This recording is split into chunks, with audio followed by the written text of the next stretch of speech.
Hello everyone, and welcome to Guys with Cameras TV. I'm Mike Zahora. I'm Ed Lau. And this is another episode of news. Of the news, yeah. Yes. Here's the news. Okay, so I think the first camera we're going to talk about is this guy. Now, this is a really cool camera that Nikon just announced. It's basically the mirrorless J3 camera, but it's waterproof. Right? 14 megapixel sensor. It can go down to 15 meters. That's about 49, 50 feet. Shockproof from about 2 meters or 6.5 feet. It's really interesting. I mean, it's the first time I've seen a camera that's just straight up waterproof. I mean, we've all seen waterproof housings that cost a lot of money, but exactly. This is probably the first one I've seen that's waterproof right out of the box. Well, yeah, exactly. I mean, you've got the little point and shoots that are like the tough cameras or whatever they call it, right? And those, you know, I mean, you're okay. going to get nice shots, but you're not going to get the same sort of control and just the same sort of pictures that you're going to get out of a DSLR with some. Well, exactly, exactly. And you know, the camera is going to come with it's going to come in 2 kits.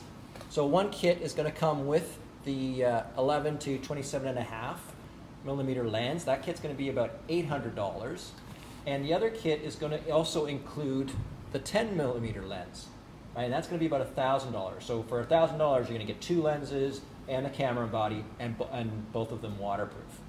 Personally, the only part that I'm a little bit disappointed with this is that it's the Nikon One system, and I can't, like, when I first saw it, I was amazed. I was like, oh, Nikon's coming out with a mirrorless camera. But then when it came out, I was a little disappointed with the specs and the results. I mean, the samples that came out of it were okay, but they're not up to par with the other mirrorless systems.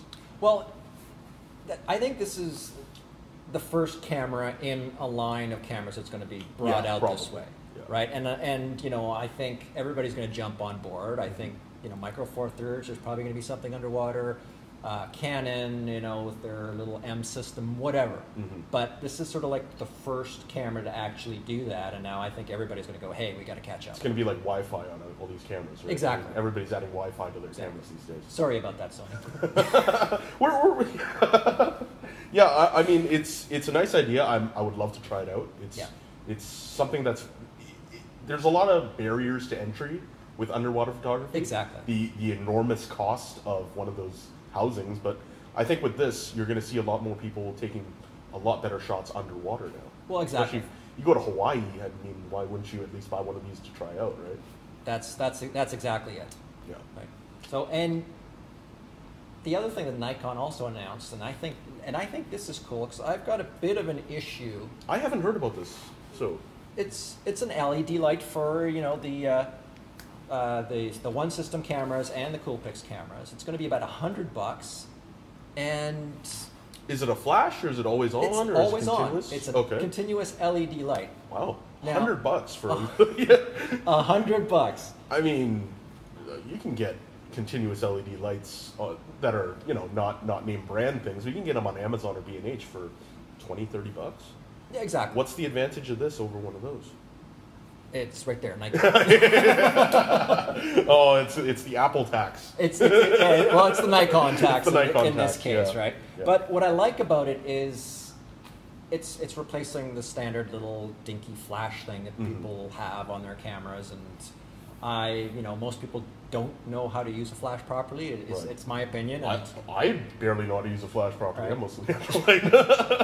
So I think something like this could make life a lot easier for somebody, especially if you're like at a party or something, and you want to go, hey, it's dark. I want to do a video. Oh shit, I don't have a light. Right. Right now, you just I've got a light, and you just go shoot stills and video. Yeah, I mean, I can't see a disadvantage to having a light. I mean, it's just that it's $100 for a simple LED light that's for the Coolpix cameras. For One and Coolpix cameras. One and Coolpix cameras, yeah. I could be wrong. But I just.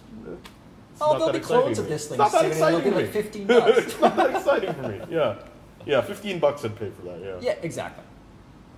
So the next thing to talk about Okay, now this is really exciting because should we start off just saying rumor alert? rumors. These are rumors. These are rumors. They're not 100% solid, but there are a lot of these rumors popping up. I mean, it's been happening since ever since the Sony RX1, Okay. the full frame compact with a fixed 35 on the front. That's a fantastic camera if you've ever had an opportunity to shoot with it.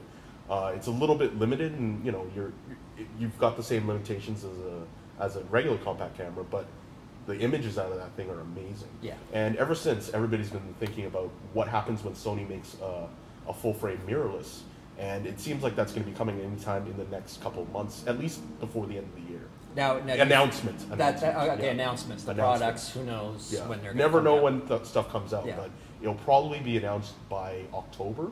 I think there's some sort of conference somewhere in October, and yeah, it's really exciting because one of the limitations of mirrorless cameras is that they've got a really different crop factor than we're used to with full frame, and I think that a lot of photographers, especially traveling photographers, are going to really want mirrorless cameras, but they don't want to compromise on their sort of on the full frame. On the full frame, yeah. Right? So it's going to be really exciting to see smaller and smaller cameras. Now, do you think filmmakers are also going to want to jump on board for this because we're talking full frame, interchangeable lens? Yeah. I mean, that's one of the big advantages of the 5D Mark III, for example. I mean, you get a full frame camera that shoots 1080p in 24 to 30 frames per second. Yeah. And it's not something that you see every day. I mean, even if you look at the Blackmagic cinema cameras, except for the Canon mounts, but with the 4/3 mount, the micro 4/3 mount, you get a 2x crop factor.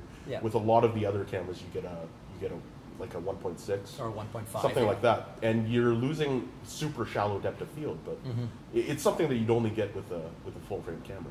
Yeah, exactly, or medium format or whatever.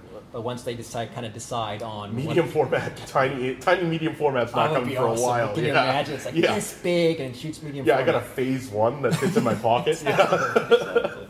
Just slap a lens to it. We can do it. But I'd like to ask you about this. I mean, if it seems that full frame getting into a smaller body, the cheapest model, they say it's gonna cost around $2,000. And when they say cheapest, that means there's probably a more expensive NEX body. Yeah. That's probably going to be around $3,000 to $4,000, like aiming around the 5D Mark III, the D800, and other full frame cameras. Now, do you think pro photographers, they would want the full size bodies, or do you think they would want to for work, not for vacation? It's again, depends on the image quality, right? Oh, of course. That's the major part of it. And shooting some product photography in the past, it really doesn't matter what camera you use as long as you get a good enough image. The image of the photographer, as in what gear they've got around their neck, really comes more in like wedding photography and fashion, right? Where they're like, okay, you got to look the part. Yeah, that's what I mean. Like, I mean, if I were hired to do portraits of somebody and they've paid me a couple grand, I mean, would I feel a little bit funny with whipping out a small little camera? Exactly. I would know the difference. You would know the difference, but most people don't know the difference between like 5D that's recording me right now or the Lumix that's recording you. That one, yeah. I mean, if you took the Lumix out, I mean, what would your clients think? Again, yeah. I know. We know the difference. It's a perception. Yeah. It's a big shift, I think, because there's a lot of photographers these days that are shooting with pro photographers that are shooting with mirrorless systems, and I think it's going to change, and we're going to have a little bit of a different image as the years go by from here on. Well, the one thing that I've noticed is the mirrorless cameras or the interchangeable cameras that seem that have like that retro look to it, that like metal body. I like that though. Well, that's the thing. Like those still have that. I don't know what you want to call it, kind of thing, but everybody looks like, that's a cool camera. Yeah. Right? So I think you can get away with something like that, but if you bring out, a plastic camera, and then they're like, really? Come on. Exactly. Yeah. Well, it's all about the image. The results are what counts. So as long as you deliver to the client, I don't see a problem. I mean, they might look at you funny for a little while, but it's a big deal. Everybody looks at us funny when we have the cameras around their neck. Okay. So, we're done. Thanks for watching. Guys with Cameras TV, I'm Ed Lau at Ed Lau on Twitter. I'm Mike Zahora at Michael Zahora on Twitter.